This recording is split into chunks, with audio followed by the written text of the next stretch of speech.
According to the World Health Organization, the United States spent about $9,400 on healthcare per person. And if we look at that as a percentage of GDP, it's about 18% spent on healthcare. Today, we're going to be talking about health insurance and coverage in the United States. Healthcare coverage is provided through a combination of private insurance and public health coverage, which is in the form of Medicare and Medicaid programs. I'm hoping to make this video as part of a larger ongoing series where we can dive into many different topics related to healthcare coverage. What's up, everyone? I hope you're doing well. If you are new to the channel, my name is Chirag Lathia and I make videos on life science and business topics. In today's video, we're going to be talking about healthcare in the United States. I wanted to talk about this today because I think it would be a great way to shed light on an otherwise quite opaque industry, and I thought it would be helpful to provide some tips to you, the consumer, to help you navigate the tricky space of figuring out what is health coverage and what is it about.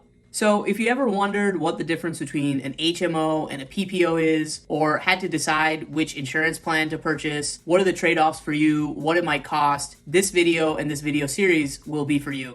So if all that sounds interesting to you, please be sure to give this video a thumbs up. With that said, let's dive in.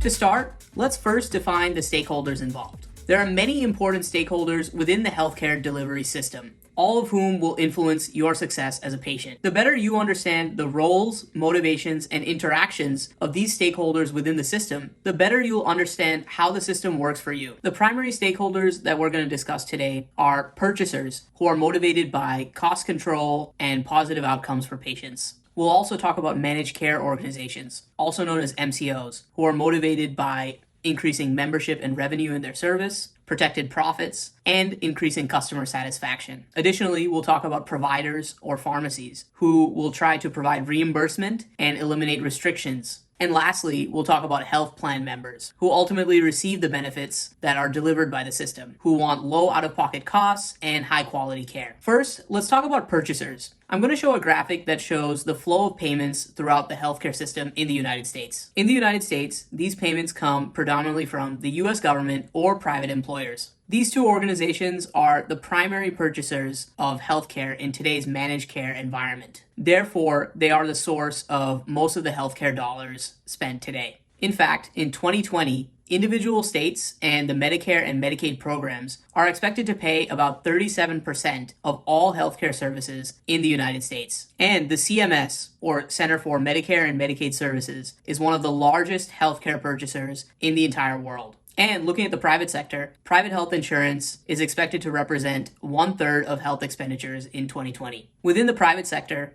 employers have actually been the primary source of healthcare funding since the post-World War II era. Healthcare benefits continue to serve as an important recruiting and retention tool in most industries, and they represent a significant investment in their workforce by individual corporations. They also pay a significant percentage of their dollars spent to MCOs.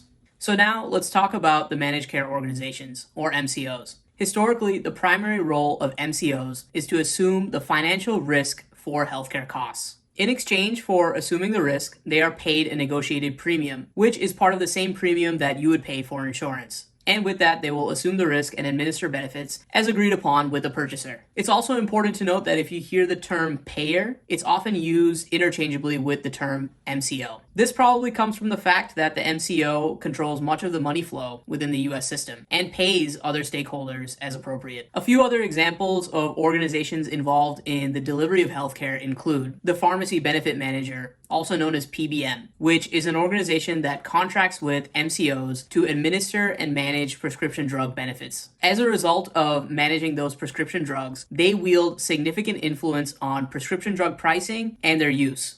According to some estimates, PBMs manage about 2/3 of the 6 billion prescriptions written within the US. The other is the Specialty Pharmacy Provider, or SPP for short. These pharmacies provide the services necessary to facilitate access to pharmaceutical and biotech products that have high acquisition costs, are difficult to ship and store, or present reimbursement challenges. So in short, A PBM and SPP are similar in that they purchase drugs directly from a drug manufacturer and distribute them to patients who require long-term medication. There is, however, one key difference in how access is controlled between PBMs and SPPs. The PBM can enforce a formulary restriction on a specific product, while the SPP normally follows the formulary of the managed care organization who manages the pharmacy benefits of that health plan. This is something that we might dive into a little bit further in a future video. So we talked about purchasers and MCOs. Now let's talk about providers. Providers encompass all individuals and systems that directly provide healthcare to the patient and receive reimbursement for those services. For example, a physician in a private practice would be one example of a provider. Hospitals are also considered providers. The last stakeholder in the system is the beneficiary. It's important to note that the ultimate focus of the entire healthcare system is around the individual plan member or beneficiary. Like the purchasers described before, beneficiaries also introduce money into the US healthcare system.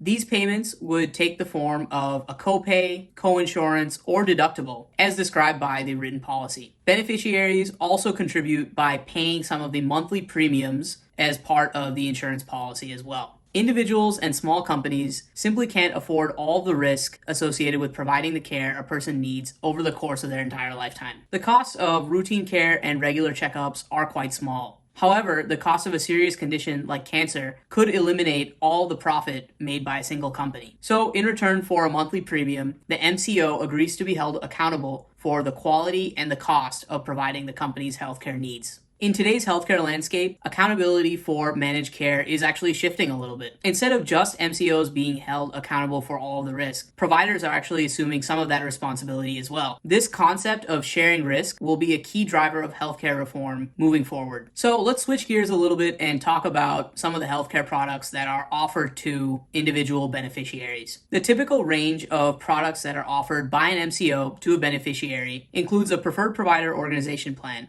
also known as a PPO, the point of service plan, also known as a POS, the exclusive provider organization, also known as the EPO, the group model health maintenance organization, also known as an HMO, and the staff model HMO as well. This seems like a lot of different plans and is pretty confusing. So what we're going to do is we're going to discuss them in relation to how much choice they offer to a patient versus how much they allow the MCO to control the associated costs. Each different insurance product represents a balance between choice by the patient and control by the MCO. So depending on which plan you choose, your deductibles, co-payments, coinsurance, and premiums will be slightly different. So at the very top of the list are indemnity plans. This is a type of health insurance in which a member can choose a hospital and provider, and the insurer reimburses the member or provider a set percentage of the costs associated with that. The PPO, also known as a preferred provider organization, is a healthcare team which is organized into a network by the MCO or managed care organization. Physicians, hospitals, and other providers sign contracts with the MCO, agreeing to an established fee schedule and guidelines for delivering care. The PPO plan offers beneficiaries the highest degree of choice among all managed care plans. But because the MCO is accountable for the risk of paying for a beneficiary's health care and that patient has control of who they visit and how often they visit, the MCO is able to charge a relatively high monthly premium for that plan. For this reason, a PPO can be one of the more expensive plans available, but has better choice from a patient perspective. Similar to the PPO plan, the POS plan provides a network of providers that are contracted by the MCO specifically. This network is comprehensive, with a large base of primary care and specialty physicians spread over a wide geographic area. With a POS plan, the MCO is better able to control costs through the establishment of a point of service. This point of service is generally a primary care physician, or PCP, who controls the patient's medical care through a referral process. Because the PCP is making the referral decisions, the patient has less freedoms to visit certain providers at their own discretion. Next, let's talk about the exclusive provider organization, or EPO plan. Like the POS, the EPO requires the policyholder to choose a PCP to handle their medical issues. The primary difference is that referrals made by the PCP are exclusively restricted to in-network physicians. As a result of this, monthly premiums are low with an EPO, partially because there is less of a chance that patients will visit out-of-network providers. Another reason for lower premiums is that an MCO can actually negotiate negotiate lower payment rates with their network providers. Some physicians and hospitals are actually willing to accept lower rates if the MCO can guarantee that policyholders will exclusively use their services. And lastly, let's talk about the HMO plan. The HMO, or Health Maintenance Organization plan, limits its members to seeing a small network of physicians who have agreed to accept a lower reimbursement rate in return for a guaranteed patient volume. To ensure policies sold to individuals and small businesses cover a comprehensive set of services, the federal government has defined what is called an essential health benefit, or EHB. Under the law, this EHB package must include coverage within the following 10 categories.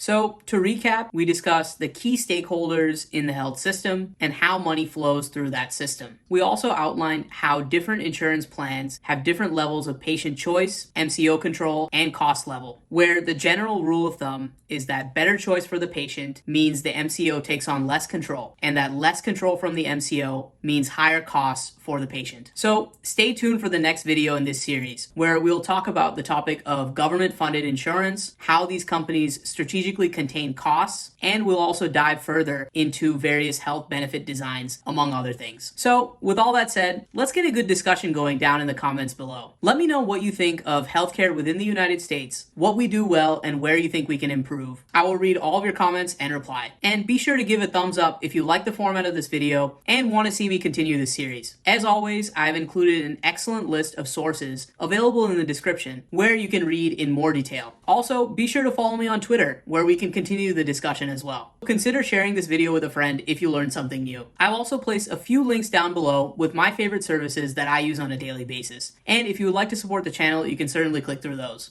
I'm looking to grow the channel to 1,000 subscribers within the next year. YouTube tells me that approximately 80% of you who are watching are not yet subscribed. So if you've made it this far to the end of the video, please consider subscribing as well. With that being said, thank you so much for watching, and see you soon.